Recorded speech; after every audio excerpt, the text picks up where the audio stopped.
Lecture में हम surface chemistry start करते हैं और इसमें बेसिक कॉन्सेप्ट सरफेस केमिस्ट्री की, जिसमें फ्लूइड इक्वेशन और टोटल सरफेस एरिया जैसे टॉपिक को हम डिस्कशन करने वाले हैं। नेट और गेट में रिसेंटली क्वेश्चन बहुत आ रहे हैं, तो स्टार्ट करते हैं सरफेस केमिस्ट्री। ठीक है, सबसे पहले इसमें जो टर्म आती है वो हम स्टार्ट करेंगे एडजॉर्प्शन से।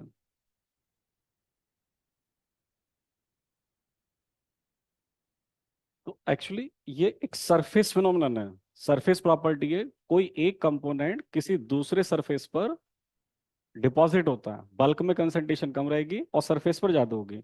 मान लो ये कोई भी सरफेस है और आप इस पे वाटर की ड्रॉपलेट्स डालते हैं, तो वाटर की कंसंट्रेशन सरफेस पर ज्यादा होगी, बल्क में पेनिट्रेशन बहुत नेग्लिजिबल होगा। तो that is called adsorption. Means आप डिफाइन कैसे करेंगे? The phenomenon of excess concentration of a particular component at the surface of another component is called adsorption. तो डायग्रामेटिकली आप इसको ऐसे दिखा सकते हैं। एक कंपोनेंट हमारे पास सरफेस होगा, ठीक है, और जिसके सरफेस पर एडसॉर्प्शन होगा, एक कंपोनेंट ऊपर से आएगा। मान लो आपने एक कंटेनर लिया हुआ है, इस कंटेनर के अंदर कुछ मॉलिक्यूल्स हैं, ठीक है, और आप जब कंटेनर को ओपन करते हैं तो ये मॉलिक्यूल रिलीज होने के बाद ये सरफेस को अप्रोच करते हैं और फिर सरफेस पर एडसॉर्ब हो जाते हैं। This phenomenon is called adsorption. Correct है। और इसमें ध्यान रखेंगे आप, जिसकी सरफेस पर एडसॉर्प्शन होता है इसको बोलेंगे हम एडसॉर्बेंट। आप डिफाइन कर सकते हैं एडसॉर्बेंट। डेफिनेशन इस तरह से होगी, the component at the surface of which the process of adsorption takes place is called adsorbent. और जिसका एडसॉर्प्शन होता है इसको बोलेंगे हम एडसॉर्बेट। ये जो मॉलिक्यूल्स हैं, these are the adsorbate molecules. तो एडसॉर्बेट को कैसे डिफाइन करेंगे हम? The component which is being adsorb, जिसका एडसॉर्प्शन होता है वो एडसॉर्बेट है, जिसकी सरफेस पर होता है वो एडसॉर्बेंट है। जैसे मैंने आपको एग्जांपल दिया, एक सरफेस पर आपने वाटर की ड्रॉपलेट्स डाली, तो वाटर क्या है? एडसॉर्बेट। वाटर का एडसॉर्प्शन हुआ, वाटर एडसॉर्बेट है। और जिसकी सरफेस पर हुआ, मान लो आपने इस हैंड पर ही किया हुआ है, तो ये हैंड क्या है? ये एडसॉर्बेंट है। इसके बाद देखो, एडसॉर्बेट जो होता है, दिस में be in the three faces. It may be solid, liquid और गैस। बस एड्सॉर्प्शन किसी का भी हो सकता है, वो सॉलिड भी हो सकता है, लिक्विड भी हो सकता है और गैस भी हो सकता है। बट एड्सॉर्बेंट ये सॉलिड और लिक्विड फेस में ही हम लेते हैं। बहुत सिंपल है, गैस क्यों नहीं? बिकॉज गैस का कोई वेल डिफाइंड सरफेस नहीं होता है, ठीक है ना। तो एड्सॉर्बेंट दो फेस में होगा, सॉलिड या लिक्विड फेस में होगा। गैसेस की कोई फिक्स यूनिफॉर्म सरफेस नहीं होती, इसलिए गैसेस की फेस सरफेस पर हम एड्सॉर्प्शन कंसिडर नहीं करेंगे। अच्छा, तीनों फेस में हो सकता है। एक चीज, या तो क्वेश्चन में दिया होगा कि किस फेस का एड्सॉर्प्शन किस सरफेस पर हुआ है, और इन केस नहीं दिया हुआ है तो आप एक बार फिक्स कर लेंगे। हम हमेशा इस वाले कंपोनेंट को गैसियस फेस में लेंगे और इसको लेंगे हम सॉलिड फेस में। दैट मीन्स इन केस कहीं भी आपको ये फेस क्लियर नहीं किया हुआ और केवल एडसॉर्प्शन लिखा हुआ है, तो हम क्या कंसिडर करेंगे? इसका मीनिंग होगा adsorption of gas on to solid surface. Gas on to solid, या फिर क्वेश्चन में दिया होगा। ठीक है। एक चीज और, एडसॉर्प्शन दो टाइप का होता है, फिजिकल एडसॉर्प्शन और केमिकल एडसॉर्प्शन। इनके से मॉलिक्यूल्स केवल सरफेस पर फिजिकली अटैच हैं तो फिजिकल एडसॉर्प्शन है। कोई केमिकल फोर्स ऑफ अट्रैक्शन नहीं है, कोई इंटरेक्शन नहीं है, कोई केमिकल रिएक्शन नहीं है, केवल अटैचमेंट है, तो ये क्या है? Physical adsorption. Just like water की ड्रॉपलेट्स हैंड पर डाली तो केवल फिजिकली अटैच है, कोई केमिकल रिएक्शन यहाँ पर नहीं हुआ। बट यदि सरफेस पर कंपाउंड आने के बाद आपस में इंटरेक्ट करते हैं, केमिकल रिएक्शन होता है, कुछ सरफेस कंपाउंड की फॉर्मेशन होती है, उसको बोलेंगे हम chemical adsorption. Just like corrosion होता है, आयरन पर जंग का लगना, वहां पर ऑक्सीडेशन होता है आयरन का और आयरन ऑक्साइड बनता है उसमें, तो वो केमिकल एडसॉर्प्शन है। एक चीज फिर से रेफरेंस, या तो केमिकल एडसॉर्प्शन लिखा होगा, पर यदि कुछ भी नहीं दिया हुआ है तो हम कौन सा एडसॉर्प्शन लेंगे? Physical adsorption. तो एक रेफरेंस ही हो गया। यदि एडसॉर्प्शन का टाइप नहीं बताया हुआ है तो माइंडेड हम कौन सा एडसॉर्प्शन मानेंगे? हम मानेंगे इसको फिजिकल एडसॉर्प्शन। और फिजिकल केमिकल एडसॉर्प्शन में बहुत क्लियर डिफरेंस है। फिजिकल में केवल फिजिकल फोर्स ऑफ अट्रैक्शन होता है, केमिकल में केमिकल फोर्स ऑफ अट्रैक्शन होता है। ठीक है। एड्सॉर्बेट ऊपर वाला कंपोनेंट, एड्सॉर्बेंट नीचे वाला कंपोनेंट। इसी के साथ एक टर्म आती है डिसॉर्प्शन। डिसऑर्प्शन। तो ये ना जस्ट एडसॉर्प्शन का रिवर्स होता है। एडसॉर्प्शन का रिवर्स, एडसॉर्प्शन क्या था? एडसॉर्प्शन था सरफेस पर डिपॉजिट होना, ये एडसॉर्प्शन था। तो सरफेस से मॉलिक्यूल का अलग हटना क्या होगा? Desorption. That means the reverse of the adsorption is called desorption. ठीक है, तो ये एडसॉर्प्शन और डिसऑर्प्शन हो गया। अब एक चीज आती है, what is the cause of adsorption? ठीक है ना, बनता कि एडसॉर्प्शन होता है क्यों है। तो एक्चुअली सरफेस पर कुछ रेजिडुअल फोर्सेस होते हैं, कुछ अनसेटिस्फाइड वैलेंस फोर्स होते हैं, उसकी वजह से एडसॉर्प्शन होता है। भाई सरफेस के जो मॉलिक्यूल्स होते हैं, जो एटम्स होते हैं, उनके ऊपर से वैलेंसी अनसेटिस्फाइड होती है, उसकी वजह से एडसॉर्प्शन होता है। तो वन लाइन आंसर होगा, because of the residual forces present at the surface the phenomenon of adsorption takes place, causes. फिर एक चीज आती है factors affecting adsorption. Means adsorption किन किन बातों पर डिपेंड करता है। तो एक्चुअली जो एक्सटेंट ऑफ एडसॉर्प्शन है, जिसको हम थीटा से लिखेंगे, इसको बोलेंगे हम एक्सटेंट ऑफ एडसॉर्प्शन। तो ये डायरेक्टली प्रोपोर्शनल होता है प्रेशर ऑन एडसॉर्बेट,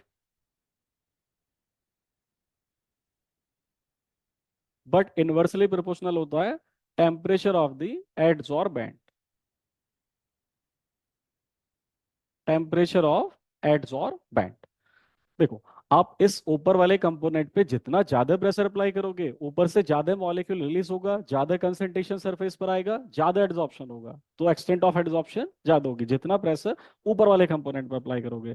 और एक चीज ध्यान रखना, प्रेशर केवल ऊपर वाले कंपोनेंट पर ऑपरेट होता है, तो प्रेशर ऑफ द एडसॉर्बेंट। सरफेस का टेम्परेचर जितना कम रखोगे आप, उतना एड्सॉर्प्शन ज्यादा होगा। आप सोचो आप टेम्परेचर ज्यादा कर रहे हो तो मॉलिक्यूल्स डिसॉल्व हो जाएंगे, एड्सॉर्प्शन कम हो जाएगा। So these are the factors affecting adsorption. एक चीज और आती है, कुछ थर्मोडायनामिक पैरामीटर्स को कोरिलेट करते हैं हम।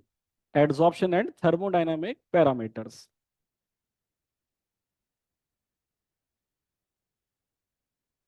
Adsorption and thermodynamic parameters. और इसमें एक्चुअली हम देखते हैं डेल्टा जी, डेल्टा एच और delta S. So during adsorption all these three factors are negative. Result पहले लिख दिया, फिर एक्सप्लेनेशन देखते हैं। वो क्वेश्चन आता है एग्जाम में कि during adsorption delta G will be negative, positive, zero. ऐसे डेल्टा एच और ऐसे डेल्टा एस का क्वेश्चन आता है। तो एक्चुअली डेल्टा जी नेगेटिव होता है बिकॉज प्रोसेस इज स्पॉन्टेनियस। इसका रीजन ये, आप पूरा वर्ड लिखेंगे, प्रोसेस इज स्पॉन्टेनियस। और स्पॉन्टेनियस प्रोसेस का फ्री एनर्जी चेंज क्या होता है? नेगेटिव होता है। या वैसे देखो, मॉलिक्यूल्स जब पहले ऊपर थे, ऊपर फ्री एनर्जी ज्यादा थी, ज्यादा फ्री थे मॉलिक्यूल, सरफेस पर आकर उनकी फ्रीनेस कम हो गई है, तो मोर एनर्जी से लेस एनर्जी शिफ्ट होते हैं मॉलिक्यूल, इसलिए डेल्टा जी नेगेटिव होता है।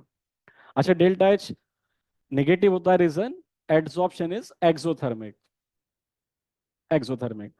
एंड माइंडेड, ये सारी चीजें ना फिजिकल एड्सॉर्प्शन के लिए कंसिडर कर रहे हैं। आपको पहले ही बोल दिया है, जब तक केमिकल नहीं बोला हुआ है तब तक हम फिजिकल की बात करेंगे।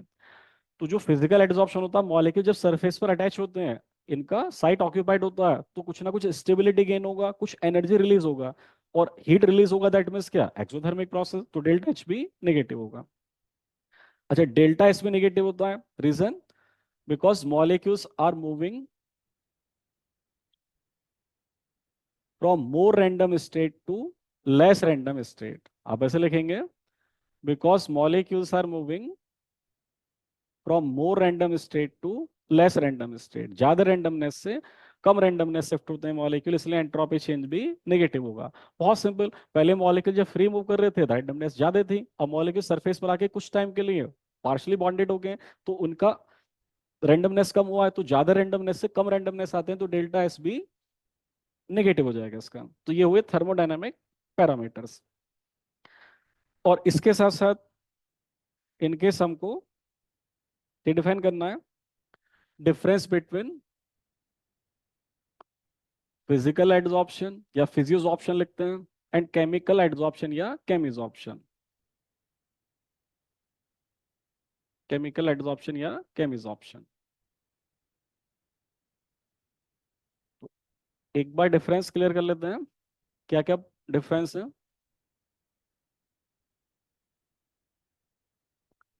देखो, सबसे पहला डिफरेंस तो फोर्स ऑफ अट्रैक्शन का। आप पूरा वर्ड लिखेंगे, force of attraction. Second difference heat of adsorption का, हीट ऑफ एड्सॉर्प्शन। एक डिफरेंस कंसिडर करेंगे हम, स्पेसिफिसिटी या स्पेसिफिक नेचर। एक डिफरेंस देखेंगे, लेयर फॉर्मेशन। एक डिफरेंस देखेंगे हम, सरफेस कंपाउंड।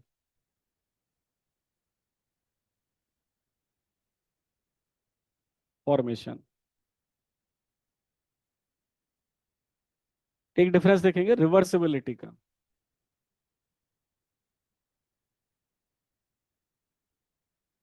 एक्टिवेशन एनर्जी, ये।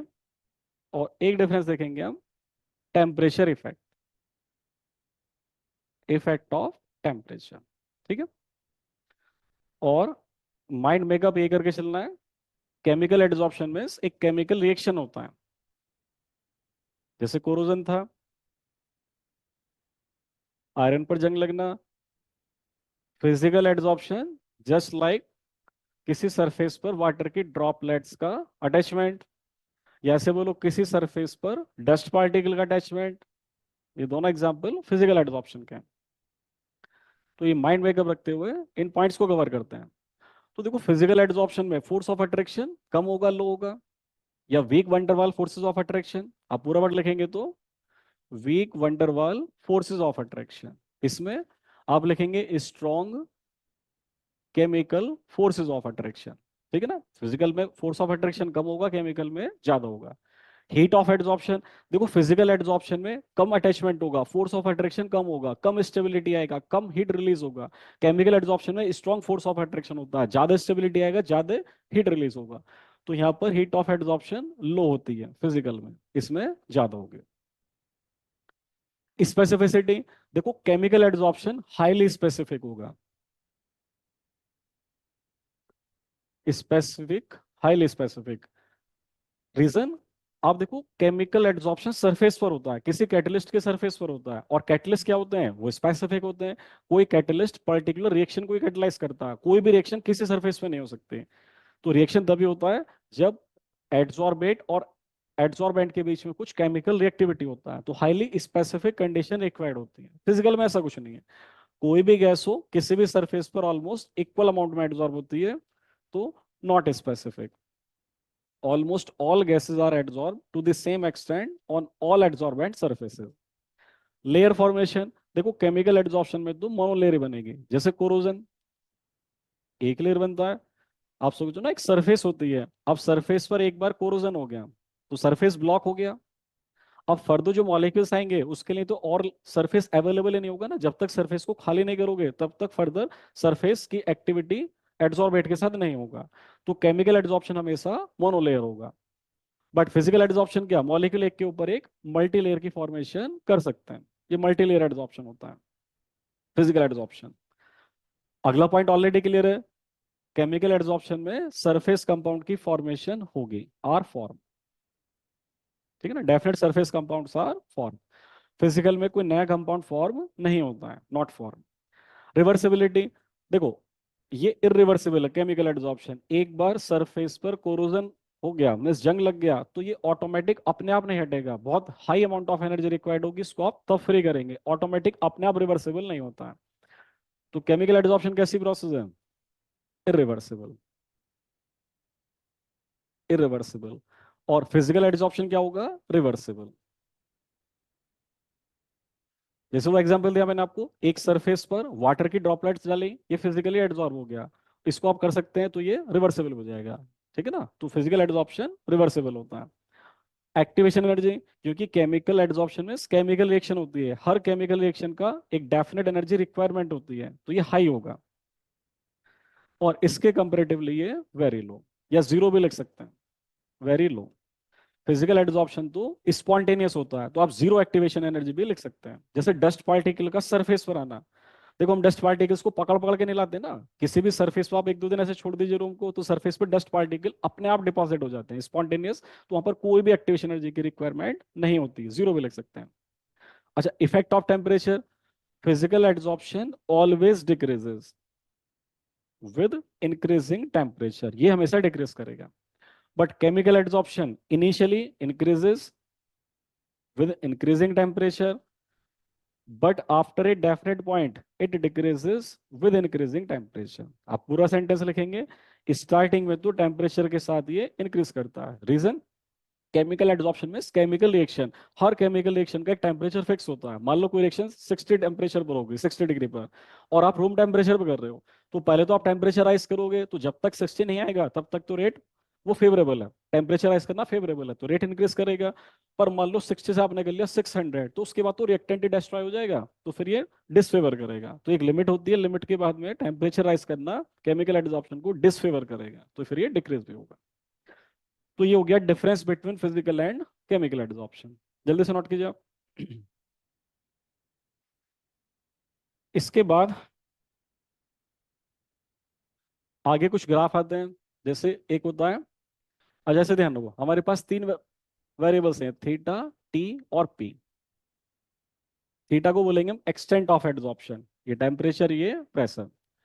अब देखो एक टर्म आएगी एडजॉर्प्शन,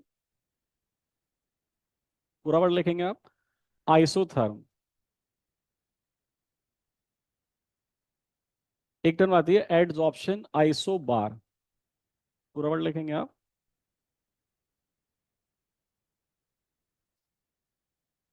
और एक टर्म आता है एडजॉर्प्शन आइसोस्टेयर। ठीक है, तो ये तीन ग्राफिकल रिप्रेजेंटेशन होते हैं। These are the three graphical representation of adsorption.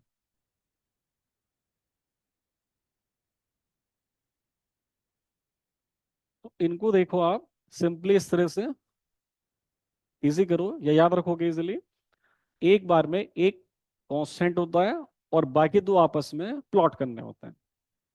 अब देखो आइसोथर्म में क्लियर दिख रहा है, किसको कांस्टेंट रखेंगे, आइसोथर्म में टेम्परेचर को कांस्टेंट रखेंगे। तो यहां पर आप ये बोलते हैं if plot of extent of adsorption versus pressure at constant temperature, at constant temperature is called adsorption isotherm। पढ़ते ना थर्मोडायनामिक्स में, आइसोथर्मल प्रोसेस क्या होती है, जिसका टेम्परेचर या जिसमें temperature through out the reaction constant होता है। तो ये वेरिएशन ऐसा आएगा।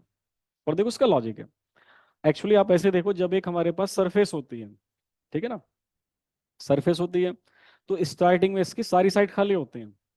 आप ऐसे मान लो ये कोई सरफेस है, और ये इसकी साइड से जहां पर एडजॉर्प्शन होता है, करेक्ट है, और ऊपर से मॉलिक्यूल्स अप्रोच कर रहे हैं, गैसियस मॉलिक्यूल्स कंटेनर से फ्री हुए ये सरफेस को अप्रोच करते हैं।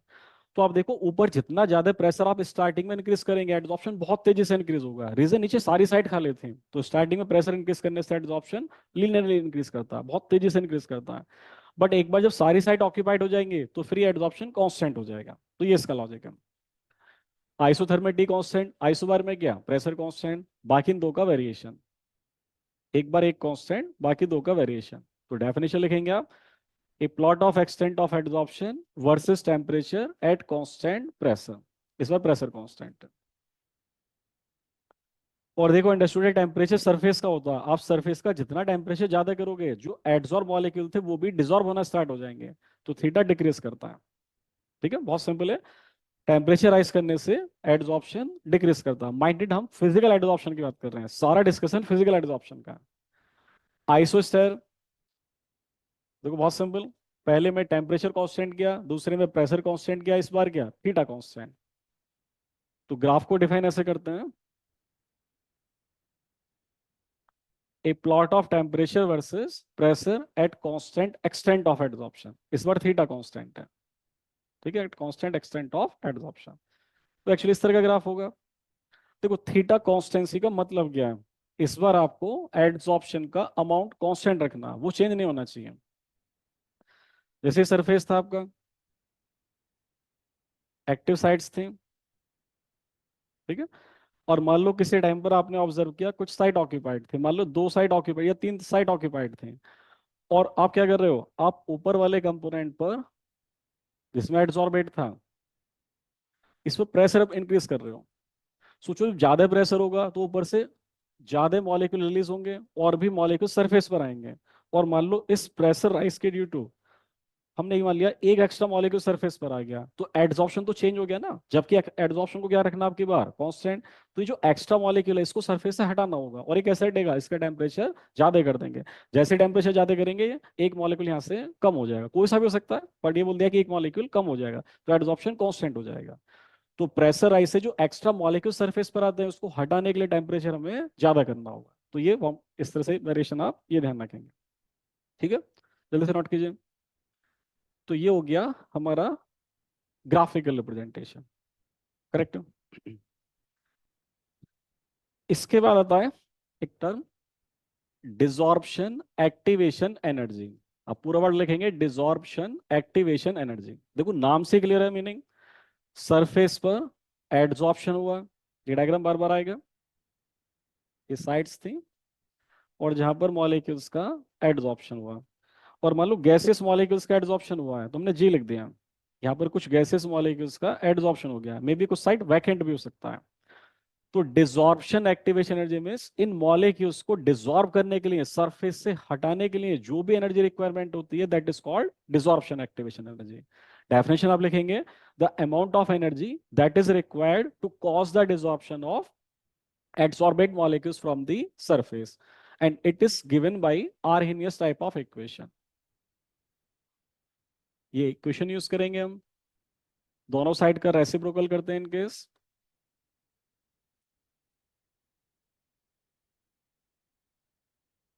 इसको एक नया टर्म डिफाइन कर लेते हैं टो, इसको नया टर्म टो नॉट, ये ऊपर आके E raise to the power plus हो जाएगा E A by R T. तो अब इस फॉर्मूले में जो ये ई ए लिखा हुआ है this is here desorption activation energy, ये जो टो लिखा हुआ है इसको बोलेंगे हम रेजिडुअल टाइम और life time of adsorbate on adsorbent surface. ये एडसॉर्बेट मॉलिक्यूल कितने टाइम तक सरफेस पर डिपॉजिट होगा उस टाइम को बोलते हैं रेजुलर टाइम या लाइफ टाइम। ठीक है।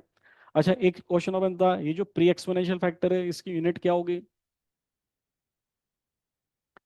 तो एक्चुअली देखो ये तो यूनिट लेस है, तो इसका यूनिट में यूनिट ऑफ टो होगा, और टो का यूनिट क्या होगा 1/यूनिट ऑफ के।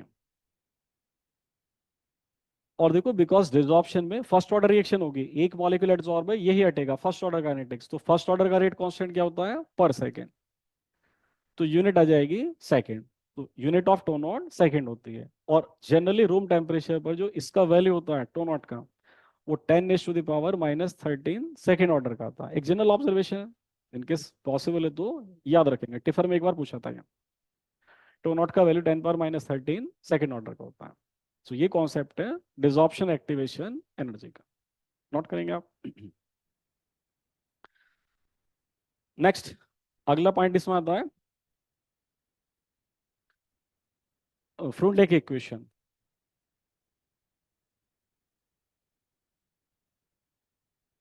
फ्रूनलेक इक्वेशन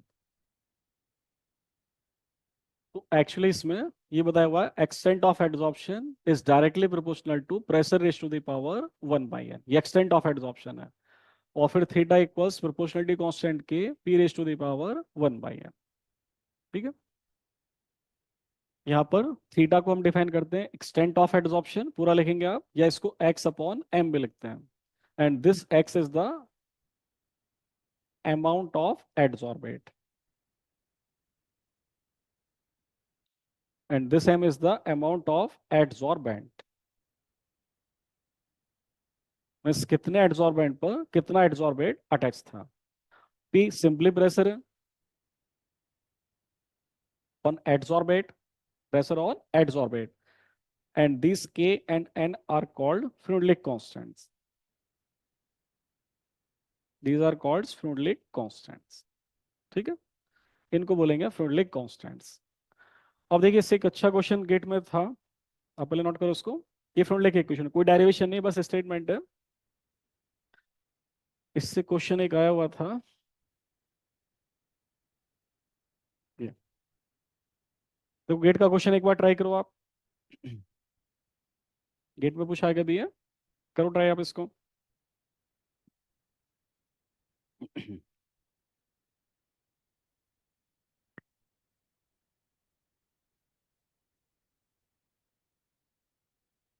ठीक है, करते हैं अप्लाई।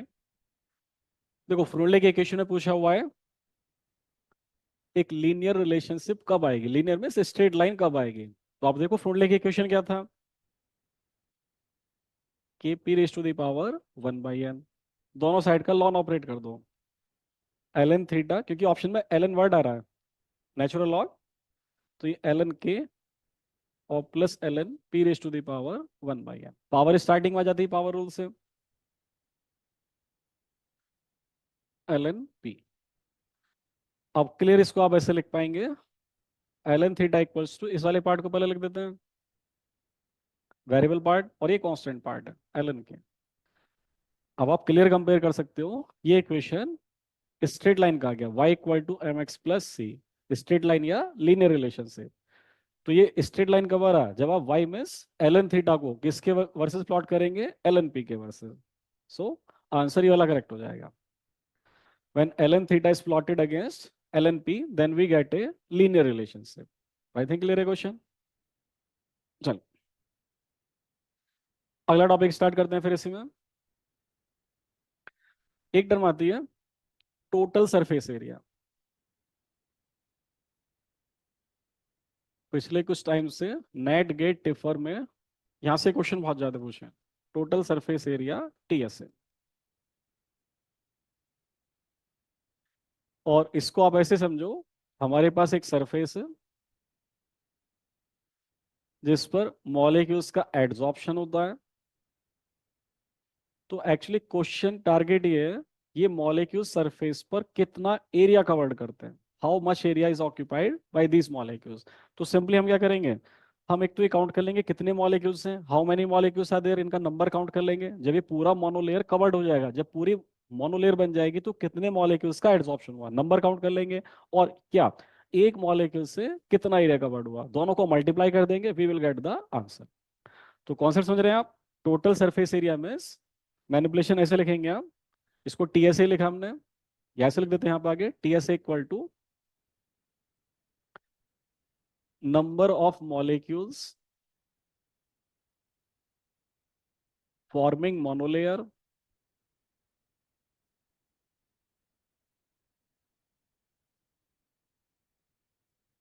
इसको मान लेंगे हम एन डैश, मतलब इस पूरे लेयर में कितने मॉलिक्यूल्स हैं, multiplied by area occupied by one molecule. ठीक है, ए वन से इंडिकेट कर देंगे area occupied by one molecule. तो बस इसको कैलकुलेट करेंगे, फिर हमारा total surface area find out हो जाएगा। अब इसको ऐसे करेंगे, आप देखो इसकी कैलकुलेशन, आप ये देखो एसटीपी कंडीशन हमको पहले से पता है, at STP means 1 atm 0 degree Celsius, 1 mole of any gas occupies how much volume, 22.4 litre, एक मोल का इतना वॉल्यूम होता है। या रिवर्स देखो आप, 22.4 लीटर में कितने मॉलिक्यूल्स होते हैं, 1 मोल, या आप क्या लिखेंगे इसको, 1 मोल में कितने molecules, Avogadro number of molecules, इतने मॉलिक्यूल्स होते हैं। तो आप रिजल्ट याद आपको 6.023 10 पावर 23। तो 1 लीटर में कितने मॉलिक्यूल्स, Na/22.4 लीटर। और ये मान लेते हैं कि ये जो मॉलिक्यूल्स जब मोनोलेयर को कंप्लीटली कवर कर लेते हैं, तो उस टाइम पर जो ऑक्यूपाइड वॉल्यूम था वो मान लो वीएम लीटर था, वीएम इज द, ये हमने सपोज किया है, it is the volume in litre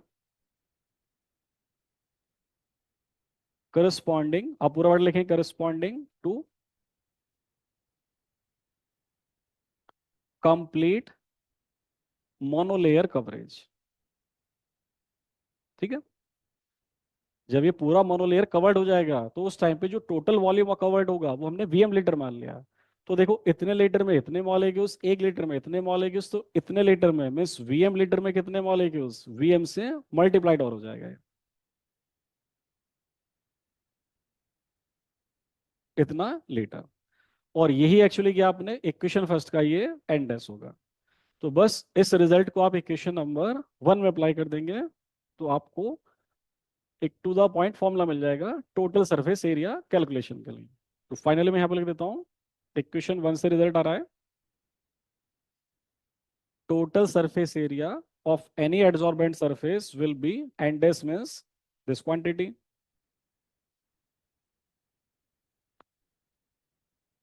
इतना लीटर, और multiplied by area covered by one molecule, A1 से इंडिकेट कर दिया।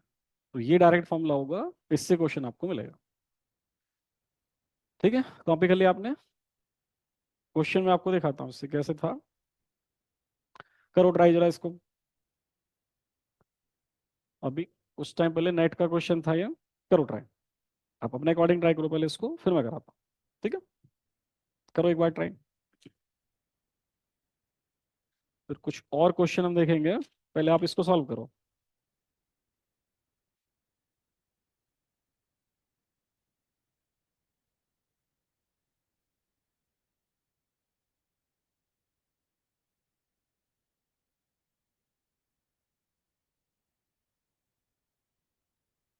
ठीक है, देखते हैं।